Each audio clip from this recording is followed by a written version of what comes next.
Indian oil corporation limited, അതായത് IOCLൻ്റെ പുതിയൊരു recruitment notification വന്നിട്ടുണ്ട്.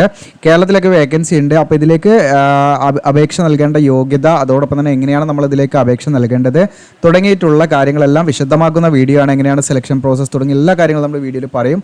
അതുകൊണ്ട് തന്നെ നിങ്ങൾ വീഡിയോ സ്കിപ്പ് ചെയ്യാതെ മുഴുവനായിട്ടും കാണുക. പിന്നെ നമ്മുടെ ചാനൽ സബ്സ്ക്രൈബ് ചെയ്യാൻ മറക്കണ്ട, ബെല്ലേക്ക് എനേബിൾ ചെയ്ത് വെക്കുക. അതോടൊപ്പം നമ്മുടെ ഫേസ്ബുക്ക് പേജ് ഉണ്ട്. നിങ്ങൾക്ക് റീസെൻ്റ് ആയിട്ടുള്ള അപ്ഡേഷൻസ് കാര്യങ്ങളൊക്കെ ഇനി നമ്മുടെ സോഷ്യൽ മീഡിയയിലൂടെ ഒക്കെ ഇടാം. അപ്പോൾ നമ്മുടെ ഫേസ്ബുക്ക് പേജ് അതുപോലെ നമ്മുടെ ഇൻസ്റ്റാഗ്രാം എല്ലാം നിങ്ങൾ ഫോളോ ചെയ്യുക. അപ്പോൾ നിങ്ങൾക്ക് എല്ലാ നോട്ടിഫിക്കേഷനും റിസൾട്ട് അഡ്മിറ്റ് കാർഡ് കാര്യങ്ങളെല്ലാം നമുക്ക് ഈസി ആയിട്ട് എന്ത് ചെയ്യാം, അതിലേക്ക് ഷെയർ ചെയ്യാൻ പറ്റും. അപ്പോൾ അത് നിങ്ങൾ ഫോളോ ചെയ്യാൻ മറക്കണ്ട. പിന്നെ നമ്മുടെ വെബ്സൈറ്റ് ഉണ്ട് GOC Legiland, നിങ്ങൾക്ക് കയറി കഴിഞ്ഞാൽ അതിലും അപ്ഡേഷൻസ് കാര്യങ്ങളൊക്കെ വരും. അങ്ങനെ നമുക്ക് നേരെ ഇതിൻ്റെ ഒഫീഷ്യൽ നോട്ടിഫിക്കേഷനിലേക്ക് വരാം. ഇതാണ് ഒഫീഷ്യൽ നോട്ടിഫിക്കേഷൻ. ഇന്ന് നമ്മൾ ചെയ്യുന്ന ഡേറ്റ് എന്ന് പറയുന്നത് ഫെബ്രുവരി 1 ഫെബ്രുവരി 1 തന്നെയാണ് നോട്ടിഫിക്കേഷൻ വന്നിരിക്കുന്നത്. നിങ്ങൾക്ക് കാണാം 1/2/2025. അപ്പോൾ ഇതിൽ വിളിച്ചിരിക്കുന്നത് നോൺ എക്സിക്യൂട്ടീവ് എന്ന് പറയുന്ന കാറ്റഗറിയിലാണ്. ഇവിടെ എക്സ്പീരിയൻസിൽ നിന്ന് കണ്ട് നിങ്ങൾ ഞെട്ടണ്ട. അതിൻ്റെ കാര്യം നമുക്ക് ഫ്രഷേഴ്സിന് അപ്ലൈ ചെയ്യുന്ന രീതിയിൽ ഞാൻ ഇതിൻ്റെ കാര്യങ്ങൾ പറഞ്ഞുതരാം. അപ്പോൾ ഓൾ ഇന്ത്യ ഓപ്പൺ റിക്രൂട്ട്മെൻറ്റ് ആയിട്ട് രണ്ട് രീതിയിലാണ് നോട്ടിഫിക്കേഷൻ വന്നിരിക്കുന്നത്. ഒന്ന് ഓൾ ഇന്ത്യ ഓപ്പൺ റിക്രൂട്ട്മെൻറ്റും പിന്നെ രണ്ട് സ്പെഷ്യൽ റിക്രൂട്ട്മെൻറ്റ് ഡ്രൈവ് എന്ന് പറഞ്ഞിട്ട് PWD കാൻഡിഡേറ്റ്സിന്, അതായത് ശാരീരിക വൈകല്യങ്ങളുള്ള ഉദ്യോഗാർത്ഥികൾക്കും ഈ പറയുന്ന നോട്ടിഫിക്കേഷനിൽ തന്നെ വിജ്ഞാപനം സെപ്പറേറ്റ് ആയിട്ടുണ്ട്. അപ്പോൾ അതല്ലാത്ത നോർമൽ ആയിട്ടുള്ളവർക്കുള്ളതും ഉണ്ട്. ഓക്കെ, അപ്പോൾ രണ്ട് കാറ്റഗറി ആയിട്ടാണ് നോട്ടിഫിക്കേഷൻ വന്നിരിക്കുന്നത്. അപ്പോൾ ഇതിൻ്റെ ഒന്നാമത് നമ്മൾ നോക്കുന്നത് സാധാരണ നമുക്കുള്ള നോട്ടിഫിക്കേഷനാണ്. PWDൻ്റെ വേറെ തന്നെ ഇവിടെ ഞാൻ കാണിക്കാം. താഴോട്ട് സ്ക്രോൾ ഡൗൺ ചെയ്താണ് PWDക്കുള്ള വേക്കൻസി ഇവിടെ അടിയിലുണ്ട്. അപ്പോൾ ഇവിടെ കാണാം, ഇത് നമുക്ക് അപ്ലൈ ചെയ്യാനുള്ളത് നിങ്ങൾക്ക് ഇവിടെ കാണാൻ പറ്റും. ഇതിൻ്റെ പോസ്റ്റ് കോഡ് ഇവിടെ കാണാം. പോസ്റ്റ് കോഡ് 101 മുതൽ 123 വരെയുള്ള പോസ്റ്റിലേക്ക് PWD കാൻഡിഡേറ്റ്സിന് അപ്ലൈ ചെയ്യാൻ പറ്റൂല. ബാക്കിയുള്ള ഉദ്യോഗാർത്ഥികൾക്ക് ഇതിലേക്ക് അപ്ലൈ ചെയ്യാൻ പറ്റുള്ളൂ കേട്ടോ. അപ്പോൾ PWD കാൻഡിഡേറ്റ്സിന് അപ്ലൈ ചെയ്യാൻ പറ്റുന്ന പോസ്റ്റ് ഇവിടെ ഉണ്ട്. ബാക്ക്ലോഗ് വേക്കൻസി ഉണ്ട്, അത് ഞാൻ പറയാം. ആദ്യം നമ്മുടെ ജനറൽ ആയുള്ള കാര്യങ്ങളാണ് പറയുന്നത്. അപ്പോൾ ഇവിടെ കാണാൻ നിങ്ങൾക്ക് ജൂനിയർ ഓപ്പറേറ്റർ എന്ന് പറയുന്ന പോസ്റ്റിലേക്കാണ് വിളിച്ചിരിക്കുന്നത്. അപ്പോൾ ഇതിൻ്റെ മാർക്കറ്റിംഗ് ഡിവിഷനിലേക്കാണ് നിങ്ങൾക്ക് ഗ്രേഡ് 1. ഇതിൻ്റെ പേ സ്കെയിൽ ഇവിടെ കാണാം 23,000 മുതൽ 78,000 ആണ് ഇത് വന്നിരിക്കുന്നത്. അപ്പോൾ എല്ലാം ഒരേ സ്പേസ് സ്കെയിലാണ്, ഒരേ സെയിം പോസ്റ്റാണ്. ഇതിൻ്റെ ട്രേഡൊക്കെ വ്യത്യാസം ഉണ്ടെന്നുള്ളതാണ്. അപ്പോൾ സ്റ്റേറ്റ് വൈസ് വേക്കൻസീസ് നിങ്ങൾക്ക് ഇവിടെ കാണാൻ പറ്റും. ഓക്കെ, ഇപ്പോൾ നമ്മുടെ കേരളത്തിൻ്റെ വേക്കൻസി ഇതിലുണ്ട്, നിങ്ങൾക്ക് ഇവിടെ കാണാം. കേരള 3 വേക്കൻസി ആണെങ്കിൽ നിങ്ങളത് നോക്കണ്ട, നിങ്ങൾ അപ്ലൈ ചെയ്യുക. അതിൽ തന്നെ 2 വേക്കൻസി ജനറലാണ്, പിന്നെ 1 വേക്കൻസി SCക്കാണ്. ബാക്കിയുള്ള കാൻഡിഡേറ്റ്സിനൊക്കെ എന്ത് ചെയ്യാം, ജനറൽ വേക്കൻസിയിലേക്ക് അപ്ലൈ ചെയ്യാന്നുള്ളതാണ്. ഇനി ബാക്കി നിങ്ങൾക്ക് ടോട്ടൽ അങ്ങനെ നമുക്ക് അത്യാവശ്യം വേക്കൻസി വരുന്നുണ്ട്. അപ്പോൾ നിങ്ങൾ അതുകൊണ്ട് വേക്കൻസി കൂടാനും കുറയാനൊക്കെ സാധ്യതയുണ്ട്. നിങ്ങൾ ഇതിലേക്ക് അപ്ലൈ ചെയ്യാണ് വേണ്ടത്. ഇതിലേക്ക് എക്സ്പീരിയൻസിൻ്റെ കാര്യങ്ങളും കൂടെ ഞാൻ പറഞ്ഞുതരാം. നമുക്ക് എക്സ്പീരിയൻസിൻ്റെ ആവശ്യമില്ല, അതിനുള്ള കുറച്ച് കണ്ടീഷൻസ് ഇതിലുണ്ട്. അപ്പോൾ ഇനി ഇതിൽ നിങ്ങൾ ആ റിസർവ്ഡ് വേക്കൻസി ഒക്കെ നോക്കട്ടോ. നിങ്ങളുടെ SC അങ്ങനെയുള്ള വേക്കൻസി ഒക്കെ നിങ്ങൾക്ക് ഇവിടെ നോക്കാവുന്നതാണ്.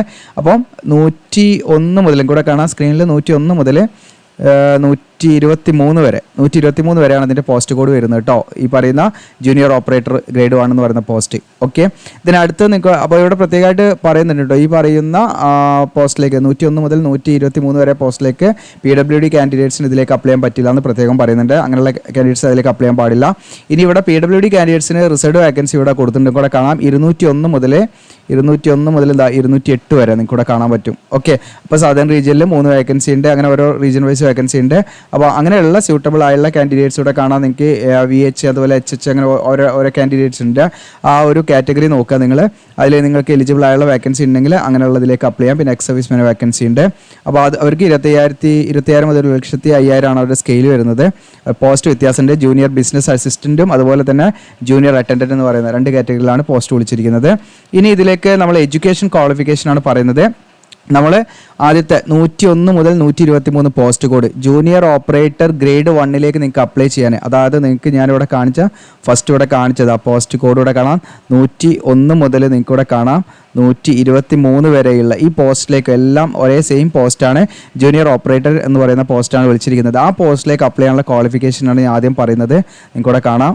ഓക്കെ, ഇതൊന്ന് ഡിലീറ്റ് ആക്കട്ടെ. ജൂനിയർ ഓപ്പറേറ്റർ ഗ്രേഡ് 1ലേക്ക് നിങ്ങൾക്ക് അപ്ലൈ ചെയ്യാനുള്ള ക്വാളിഫിക്കേഷൻ ഒന്നാമതായിട്ട് 10ാം ക്ലാസ് പാസ്സായിരിക്കുക എന്നുള്ളതാണ്.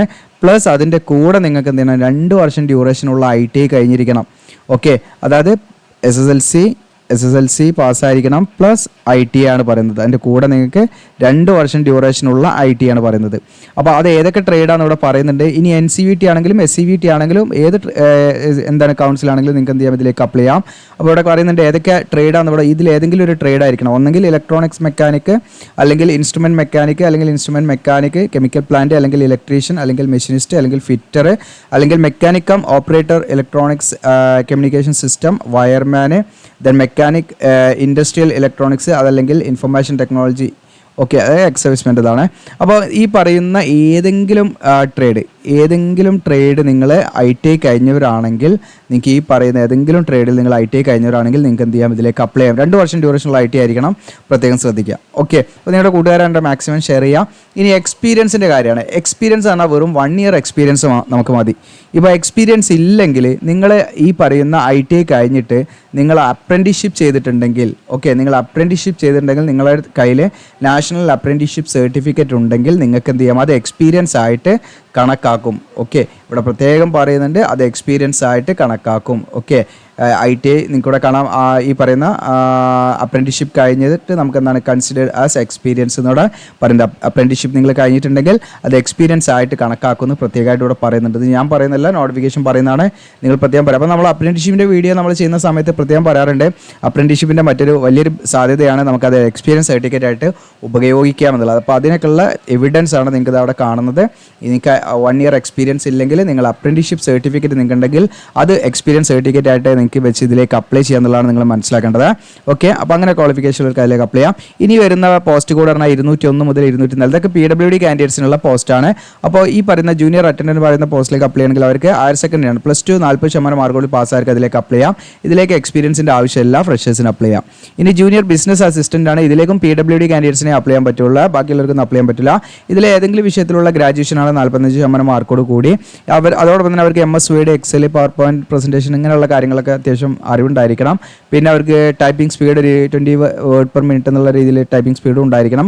അങ്ങനെയുള്ളവർക്ക് എന്ത് ചെയ്യുക, അതിലേക്ക് അപ്ലൈ ചെയ്യാം. ഇവർക്കൊരു 1 ഇയർ എക്സ്പീരിയൻസ് വേണം കേട്ടോ ഇതിലേക്ക്, ഈ പറയുന്ന ജൂനിയർ ബിസിനസ് അസിസ്റ്റൻറ്റിലേക്ക് അപ്ലൈ ചെയ്യണമെങ്കിൽ.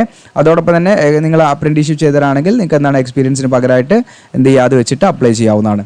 അപ്പോൾ ഇത്രയാണ് ഇതിൻ്റെ എഡ്യൂക്കേഷൻ ക്വാളിഫിക്കേഷൻ എന്ന് പറയുന്നത്. ഇനി നിങ്ങൾക്ക് ഉയർന്ന ക്വാളിഫിക്കേഷൻ ഉള്ളവർക്കൊന്നും ഇതിലേക്ക് അപ്ലൈ ചെയ്യാൻ പറ്റില്ല. അതായത് ഈ പറയുന്ന പ്രൊഫഷണൽ BTech അല്ലെങ്കിൽ MBA അല്ലെങ്കിൽ BE CA തുടങ്ങിയിട്ടുള്ള ഉയർന്ന ക്വാളിഫിക്കേഷൻ ഉള്ളവർക്കൊന്നും ഇതിലേക്ക് അപ്ലൈ ചെയ്യാൻ പറ്റില്ല. അവർ എലിജിബിൾ അല്ല. PG ഒക്കെ ഉള്ളതൊന്നും ഇതിലേക്ക് അപ്ലൈ ചെയ്യാൻ പറ്റില്ല, പ്രത്യേകം പറയുന്നുണ്ട്. എന്നാൽ ഈ പറയുന്ന പോസ്റ്റിൽ ജൂനിയർ ബിസിനസ് അസിസ്റ്റന്റ് എന്ന് പറയുന്ന PWD ആ പോസ്റ്റ് ഉണ്ടല്ലോ, അതിൽ നിങ്ങൾക്ക് ഇപ്പോൾ ഉയർന്ന കോളേജ് നിങ്ങൾ ഡിഗ്രി കഴിഞ്ഞ് MA MCom MSc ഒക്കെ കഴിഞ്ഞതാണെങ്കിൽ അതൊക്കെ പരിഗണിക്കുന്നു പറയുന്നുണ്ട്. അതൊന്നും പ്രശ്നമില്ല. അതല്ലാതെ ഈ പറയുന്ന ഉയർന്ന പ്രൊഫഷണൽ ക്വാളിഫിക്കേഷൻ മറ്റു ഈ പറയുന്ന IT ഒക്കെ യോഗ്യതയുള്ള പോസ്റ്റിലേക്ക് ഉയർന്ന ഇത്തരം ക്വാളിഫിക്കേഷൻ നിങ്ങൾ എടുത്തിട്ടുണ്ടെങ്കിൽ അങ്ങനെയുള്ളവർക്ക് അതിലേക്ക് അപ്ലൈ ചെയ്യാൻ പറ്റില്ല എന്ന് പറയുന്നുണ്ട്. ഓക്കെ, ഇനി അടുത്തത് ഇതിൻ്റെ ഡീറ്റെയിൽസ് എന്താ നമുക്ക് നോക്കാം. അടുത്ത് നമ്മൾ നോക്കുന്നത് മിനിമം ഏജ് ലിമിറ്റും മാക്സിമം ഏജ് ലിമിറ്റാണ്. മിനിമം ഏജ് ലിമിറ്റ് എന്ന് പറയുന്നത് നിങ്ങൾക്ക് 18 വയസ്സാണ്. മാക്സിമം എന്ന് പറയുന്നത് 26 വയസ്സ് വരെ അപ്ലൈ ചെയ്യാം. 31/1/2025 കണക്കാണ് ഏജ് കണക്കാക്കുന്നത്. അപ്പോൾ മിനിമം 18, മാക്സിമം 26 വയസ്സ് വരെയാണ്. ഇപ്പോൾ OBC ആണെങ്കിൽ NCയിലെ വാക്കൻസിയിലേക്ക് അപ്ലൈ ആണെങ്കിൽ നിങ്ങൾക്ക് 29 വയസ്സ് വരെ അപ്ലൈ ചെയ്യാം. SC/ST ആണെങ്കിൽ നിങ്ങൾക്ക് 31 വയസ്സ് വരെയും എന്ത് ചെയ്യാം, ഇതിലേക്ക് അപ്ലൈ ചെയ്യാവുന്നതാണ് കേട്ടോ. ഓക്കെ, ഇനി ഇതിലേക്ക് റിലാക്സേഷൻ്റെ ഞാൻ പറഞ്ഞു PWD കാൻഡിഡേറ്റ്സിനൊക്കെ, അതായത് ഏജ് റിലാക്സേഷൻ കാര്യങ്ങളായിരിക്കും. സെലക്ഷൻ മെത്തേഡ് എന്ന് പറയുന്നത് നമുക്ക് പോസ്റ്റ് കോഡ് 101 മുതൽ 123 വരെ ആ പോസ്റ്റിലേക്ക് നിങ്ങൾക്ക് ജൂനിയർ അറ്റൻഡൻ്റ് എന്ന് പറയുന്ന പോസ്റ്റായിട്ടുള്ള 201 മുതൽ 204 വരെയുള്ള, അതായത് ജൂനിയർ ഓപ്പറേറ്റർ എന്ന് പറയുന്ന പോസ്റ്റായുള്ള 101 മുതൽ 123 വരെയുള്ള പോസ്റ്റിലേക്കും ജൂനിയർ അറ്റൻഡൻ്റ് എന്ന് പറയുന്ന പോസ്റ്റായുള്ള 201 മുതൽ 204 വരെയുള്ള പോസ്റ്റിലേക്കും നിങ്ങൾക്ക് കമ്പ്യൂട്ടർ ബേസ്ഡ് ടെസ്റ്റും അതുപോലെ സ്കിൽ അല്ലെങ്കിൽ പ്രൊഫഷൻസി അല്ലെങ്കിൽ ഫിസിക്കൽ എഫിഷ്യൻസി ടെസ്റ്റ് ഉണ്ടായിരിക്കും കേട്ടോ. ഓക്കെ, അത് കഴിഞ്ഞിട്ട് വരുന്ന പോസ്റ്റ് 205 മുതൽ 208 ആണെങ്കിൽ നിങ്ങൾക്ക് കമ്പ്യൂട്ടർ ബേസ്ഡ് ടെസ്റ്റും കമ്പ്യൂട്ടർ പ്രൊഫഷൻസി ടെസ്റ്റും ഉണ്ടായിരിക്കുക. ഇനി കമ്പ്യൂട്ടർ ബേസ്ഡ് ടെസ്റ്റിൽ എന്തൊക്കെയാണ് ഉണ്ടായിരിക്കുക, ഒബ്ജക്റ്റീവ് മൾട്ടിപ്പിൾ ചോയ്സ് ക്വസ്റ്റൻ ആണ്, 100 ക്വസ്റ്റൻസ് ആണ് ഉണ്ടായിരിക്കുക. അതിൻ്റെ സ്കീം കാര്യങ്ങളൊക്കെ ഇതിൽ കൊടുത്തിട്ടുണ്ട്. അപ്പോൾ ജൂനിയർ ഓപ്പറേറ്റർ പോസ്റ്റിലേക്കാണ് നിങ്ങൾ അപ്ലൈ ചെയ്യുന്നതെങ്കിൽ, അതായത് 101 മുതൽ 123 വരെയുള്ള ഏതെങ്കിലും പോസ്റ്റിലേക്കാണെങ്കിൽ നിങ്ങൾക്ക് സെക്ഷൻ എയിൽ നിങ്ങളുടെ പ്രൊഫഷണൽ നോളജ് ഏതാണോ നിങ്ങളുടെ ട്രേഡ് അതുമായി ബന്ധപ്പെട്ടുള്ള ക്വസ്റ്റ്യൻസ് ഉണ്ടായിരിക്കും. അതോടൊപ്പം തന്നെ ജനറൽ സയൻസിൻ്റെ ഭാഗമായിട്ടും അങ്ങനെ 50 മാർക്കിനുണ്ടായിരിക്കും. സെക്ഷൻ ബിയിൽ numerical ability 20 mark, reasoning ability 20, then general awareness 10, അങ്ങനെയാണ് വെയിറ്റേജ് ഉണ്ടാകുക കേട്ടോ. അപ്പോൾ ഇനി ജൂനിയർ അറ്റൻഡൻ്റ് എന്ന് പറയുന്ന പോസ്റ്റ് ആണെങ്കിൽ നിങ്ങൾക്ക് ഈ പറയുന്ന numerical ability 40 mark, reasoning ability 40, general awareness 20, അങ്ങനെയാണ് ക്വസ്റ്റ്യൻസ് ഉണ്ടായിരിക്കുക. ഇനി ബിസിനസ് അസിസ്റ്റൻ്റ് ആണെങ്കിൽ നിങ്ങൾക്ക് numerical ability 40, reasoning ability 30, general awareness 20, basic English language skill 10 mark, അങ്ങനെയാണ് വെയിറ്റേജ് ഉണ്ടായിരിക്കുക. ഇവിടെ നെഗറ്റീവ് മാർക്ക് ഉണ്ടായിരിക്കില്ല എന്ന് പറയുന്നുണ്ട് കേട്ടോ നമുക്ക് എക്സാമിന്. എങ്കിലും നിങ്ങൾ എക്സാം എഴുതുന്ന സമയത്ത് പ്രത്യേക ഇൻസ്ട്രക്ഷൻ വായിക്കണം. പിന്നെ അത് കഴിഞ്ഞിട്ട് എക്സാം കഴിഞ്ഞിട്ട് സ്കിൽ ടെസ്റ്റ് അല്ലെങ്കിൽ പ്രൊഫഷൻസി ടെസ്റ്റ് അല്ലെങ്കിൽ ഫിസിക്കൽ എഫിഷ്യൻസി ടെസ്റ്റാണ്. അതെല്ലാം ജസ്റ്റ് ക്വാളിഫൈ നേച്ചറാണ്. ഓക്കെ, ഇനി നമ്മളിതിൻ്റെ എന്താണ് കോമ്പൻസേഷൻ കാര്യങ്ങളൊക്കെ എന്ന് പറഞ്ഞാൽ നിങ്ങൾക്ക് സാലറിക്ക് പുറമെ ഒട്ടനവധി ഇവിടെ കാണാം അലവൻസും കാര്യങ്ങളും DHR തുടങ്ങിയിട്ടുള്ള ഒട്ടനവധി അലവൻസും കാര്യങ്ങളും ഇതിൻ്റെ കൂടെ ഉണ്ടായിരിക്കും കേട്ടോ. ഇനി ഇതിലേക്ക് അപ്ലൈ ചെയ്യേണ്ടത് നമ്മൾ ഡേറ്റ് 3-2 ഫെബ്രുവരി 3 മുതൽ നിങ്ങൾക്ക് ഈ ഫെബ്രുവരി 23 വരെയാണ് അപ്ലൈ ചെയ്യാനുള്ള ഡേറ്റ്. ഫെബ്രുവരി 3-നാണ് ഓൺലൈൻ അപേക്ഷ സ്റ്റാർട്ട് ചെയ്യുന്നത്. ഫെബ്രുവരി 23 വരെ നിങ്ങൾക്ക് എന്ത് ചെയ്യാം, ഇതിലേക്ക് ഓൺലൈനായിട്ട് അപ്ലൈ ചെയ്യാവുന്നതാണ്. ഓൺലൈനായിട്ട് അപ്ലൈ ചെയ്യുമ്പോൾ എന്തൊക്കെ ഡോക്യുമെൻറ്റ്സ് അപ്ലോഡ് ചെയ്യണമെന്ന് വെച്ചാൽ ഫോട്ടോഗ്രാഫ് അപ്ലോഡ് ചെയ്യണം, സിഗ്നേച്ചർ അപ്ലോഡ് ചെയ്യണം, ബ്ലാക്ക് ഇങ്ക് കൊണ്ടായിരിക്കണം, വൈറ്റ് പേപ്പറിൽ ലെഫ്റ്റ് തമ്പ് ഇംപ്രഷൻ നമ്മൾ ഇടത്ത കൈയുടെ തള്ളവരിൽ നമ്മൾ അതിൻ്റെ ഇംപ്രഷൻ അതിൽ അടയാളപ്പെടുത്തിയിട്ട് നമ്മൾ സ്കാൻ ചെയ്യണം.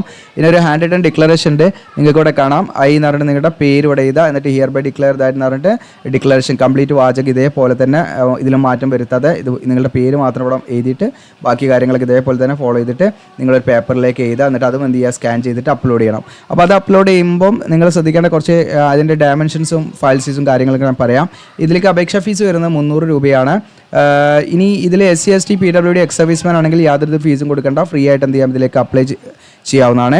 ഇനി ഫോട്ടോഗ്രാഫ് എന്ന് പറയുന്നത് നമ്മൾ ഇതിൻ്റെ ഡയമെൻഷൻ വരുന്നത് നിങ്ങൾക്കിവിടെ കാണാം 200x230 പിക്സലായിരിക്കണം ഫയൽ സൈസ് വരേണ്ടത്. ഇനി അതോടൊപ്പം തന്നെ അതിൻ്റെ KB ഫയൽ സൈസ് ഡയമെൻഷനാണ് കേട്ടോ, 200x230 file size 20 KB to 50 KB ആയിരിക്കണം ഫയൽ സൈസ് വരേണ്ടത്. അപ്പോൾ അത് പ്രത്യേകം നിങ്ങൾ ശ്രദ്ധിക്കുക. ഇനി നമ്മളിതിൻ്റെ സിഗ്നേച്ചർ ലെഫ്റ്റ് തമ്പ് ഇംപ്രഷൻ നമുക്ക് നോക്കാം. സിഗ്നേച്ചർ ആണെങ്കിൽ വൈറ്റ് പേപ്പറിൽ ബ്ലാക്ക് ഇങ്ക് പേന കൊണ്ട് 140x60 പിക്സലായിരിക്കണം ഡയമെൻഷൻ, 10 KBയുടെയും 20 KBയുടെയും ഫയൽ സൈസ് വരേണ്ടത്. ലെഫ്റ്റ് തമ്പ് ഇംപ്രഷൻ ആണെങ്കിൽ 240x250 പിക്സലായിരിക്കണം ഡയമെൻഷൻ വരേണ്ടത്, 20 KBയുടെയും 50 KBയുടെയും ഫയൽ സൈസ്. അതിന് ഹാൻഡ് റിട്ടൺ ഡിക്ലറേഷൻ നമ്മൾ 800x400 പിക്സലായിരിക്കണം 200 DPIയിൽ, ദെൻ 50 KBയുടെയും 100 KBയുടെയും ഫയൽ സൈസ് വരേണ്ടത് കേട്ടോ. അപ്പോൾ ഇത്രയും കാര്യങ്ങളൊക്കെ നമ്മൾ അവിടെ ശ്രദ്ധിക്കേണ്ടതായിട്ടുണ്ട്. അപ്പോൾ ഇനി ഇതിലേക്ക് എക്സാം സെൻറ്റർ എന്ന് പറയുന്നത് നമുക്ക് കേരളത്തിലില്ല, നിങ്ങൾക്ക് ബാംഗ്ലൂർ ചെന്നൈക്ക് പോയിട്ട് എക്സാം എഴുതേണ്ടി വരും. ഓക്കെ, അപ്പോൾ അതാണ് ഇത്രയും കാര്യങ്ങളാണ് പ്രധാനമായിട്ടും പറയാനുള്ളത്. ഇനി ഇതിലേക്ക് നമ്മൾ എങ്ങനെയാണ് അപ്ലൈ ചെയ്യേണ്ടതെന്ന് വെച്ചാൽ ഇപ്പോൾ നമുക്ക് ലിങ്ക് അവൈലബിൾ അല്ല, ഞാൻ കാണിക്കാം നിങ്ങൾക്ക് എങ്ങനെയാണെന്നുള്ളത്. അതിൻ്റെ ഇമ്പോർട്ടൻറ്റ് ഡേറ്റും കൂടെ പറഞ്ഞിട്ട്. അപ്പോൾ ഓൺലൈൻ അപേക്ഷയുടെ സ്റ്റാർട്ടിംഗ് ഡേറ്റ് ഫെബ്രുവരി 3 മുതൽ നിങ്ങൾക്ക് ഫെബ്രുവരി 23 വരെ നിങ്ങൾക്ക് അതിലേക്ക് അപ്ലൈ ചെയ്യാവുന്നതാണ്. ഇനി നിങ്ങൾക്ക് ഇതിൻ്റെ ഈ അഡ്മിറ്റ് കാർഡ് ഇഷ്യൂ ചെയ്യുന്ന ഡേറ്റ് എന്ന് പറഞ്ഞാൽ ഏപ്രിൽ or മാർച്ച് 2025 ഇതിൻ്റെ കമ്പ്യൂട്ടർ ബേസ്ഡ് ടെസ്റ്റ് ഏപ്രിലായിരിക്കാനാണ് സാധ്യത. പിന്നെ ഇതിൻ്റെ റിസൾട്ട് പബ്ലിഷ് ചെയ്യുന്നത് ഏപ്രിൽ അല്ലെങ്കിൽ മെയിൽ തന്നെ റിസൾട്ട് ഉണ്ടായിരിക്കും. അപ്പോൾ ഇതാണ് ഇതിൻ്റെ ഒരു ഇമ്പോർട്ടൻറ്റ് ഡേറ്റ് നിങ്ങൾ ഓർത്ത് വെക്കേണ്ടത്. ഇനി ഇതിലേക്ക് അപ്ലൈ ചെയ്യാൻ നിങ്ങൾ ചെയ്യേണ്ടത് നമ്മുടെ വീഡിയോയുടെ ഡിസ്ക്രിപ്ഷനിൽ അപ്ലൈ ചെയ്യുന്ന ലിങ്ക് തരും, അതിൽ ക്ലിക്ക് ചെയ്താൽ നിങ്ങളുടെ ഒരു പേജിലേക്കാണ് വരിക. ഈ പേജിൽ വന്നു കഴിഞ്ഞാൽ താഴോട്ട് സ്ക്രോൾ ഡൗൺ ചെയ്യുക, നിങ്ങൾ ഇമ്പോർട്ടൻറ്റ് ഡീറ്റെയിൽസ് ഒക്കെ ഇതിൽ കൊടുത്തിട്ടുണ്ട്. ഇമ്പോർട്ടൻറ്റ് ലിങ്ക്സ് എന്നുള്ള ടേബിൾ കാണാം, നോട്ടിഫിക്കേഷൻ നിങ്ങൾക്ക് ഇവിടെ നിന്ന് ഡൗൺലോഡ് ചെയ്യാം, അപ്ലിക്കേഷൻ ഫോം നിങ്ങൾക്ക് ഇവിടെ കാണാം, ക്ലിക്ക് ചെയ്യുക എന്നുള്ളിടത്ത്. ഇത് അവൈലബിൾ ഓൺ 3/2/2025 3/2/2025 ഞാൻ എന്ത് ചെയ്തിൽ ഇവിടെ നിങ്ങൾക്ക് അപ്ലൈ ചെയ്യാനുള്ള ലിങ്ക് ഞാൻ എന്ത് ചെയ്യും, അപ്ഡേറ്റ് ചെയ്യും. അവിടെ ക്ലിക്ക് ചെയ്യുന്ന കൊടുത്തു കഴിഞ്ഞാൽ നിങ്ങൾക്ക് എന്ത് ചെയ്യും, നേരെ അപ്ലിക്കേഷനിലേക്ക് പോകും, അങ്ങനെ അപ്ലൈ ചെയ്യാം. ഇനി നമ്മൾ അപ്ലൈ ചെയ്ത് കൊടുക്കുന്നുണ്ട്, നിങ്ങൾക്ക് എന്ത് ചെയ്യാം, കോൺടാക്ട് ചെയ്യാം. നമ്മൾ ആ കോൺടാക്ട് ഒരു ഓൺലൈൻ അപ്ലിക്കേഷൻ ടീം വാട്സപ്പിൽ കോൺടാക്ട് ചെയ്താൽ നമ്മൾ അപ്ലൈ ചെയ്ത് തരും, സർവീസ് ചാർജ് ഉണ്ടായിരിക്കും. ഇനി നോട്ടിഫിക്കേഷൻ വീഡിയോ ഞാൻ ഇവിടെ അപ്ഡേറ്റ് ചെയ്യാം. അത് മാത്രമല്ല നിങ്ങൾ ശ്രദ്ധിക്കേണ്ടത്, അപ്ലൈ ചെയ്യുന്ന വീഡിയോ നമ്മൾ ചെയ്യണമെങ്കിൽ നിങ്ങൾ എന്ത് ചെയ്യുക, കമൻറ്റ് ചെയ്യുകയാണെങ്കിൽ നമ്മൾ വീഡിയോ ചെയ്യാം. ഇനി നിങ്ങൾക്ക് SC ST OBCക്കൊക്കെ അതായത് സെൻട്രൽ ഗവൺമെൻറ് ഫോർമാലുള്ള കാറ്റഗറി സർട്ടിഫിക്കറ്റ് വേണം. അപ്പോൾ എല്ലാ സർട്ടിഫിക്കറ്റിൻ്റെയും മാതൃകേൻ്റെ ലിങ്കുകളോടെ ഡയറക്റ്റ് ആയിട്ട് കൊടുത്തിട്ടുണ്ട്, അതിൽ ക്ലിക്ക് ചെയ്ത് നിങ്ങൾക്ക് നോക്കാവുന്നതാണ്. അപ്പോൾ ഇത്രയാണ് നമുക്ക് വീഡിയോയുമായി ബന്ധപ്പെട്ട് പറയാനുള്ളത്. അപ്പോൾ നിങ്ങൾ അപ്ലൈ ചെയ്യുന്ന വീഡിയോ ചെയ്യണമെങ്കിൽ നിങ്ങൾ കമൻറ്റ് ചെയ്യുക, കൂടുതൽ കമൻറ്റ് ഉണ്ടെങ്കിൽ മാത്രം നമ്മളത് ചെയ്യാം. അപ്ലൈ ചെയ്യുന്ന വീഡിയോ ഇപ്പോൾ ഇന്ന് നമ്മൾ ചാനലിൽ ഇതാ BHELൻ്റെ അപ്ലൈ ചെയ്യുന്ന വീഡിയോ ചെയ്തിട്ടുണ്ട്. BHELൻ്റെ നോട്ടിഫിക്കേഷൻ വീഡിയോ നമ്മളിതാ 5 ദിവസം മുൻപ് നമ്മൾ ചെയ്ത വീഡിയോ ആണിത്. അപ്പോൾ അതിൻ്റെ നോട്ടിഫിക്കേഷൻ വീഡിയോ കാണുക, എന്നിട്ട് അതിൻ്റെ നേരെ മുകളിൽ അവിടെ കാണാം BHELൻ്റെ അപ്ലിക്കേഷൻ വീഡിയോ കണ്ട് നിങ്ങൾക്ക് തന്നെ മൊബൈൽ ബേസ് ചെയ്യാം. നമ്മൾ ചെയ്ത് കൊടുക്കുന്നുണ്ട്. നിങ്ങൾക്ക് എന്ത് ചെയ്യാം, നമ്മുടെ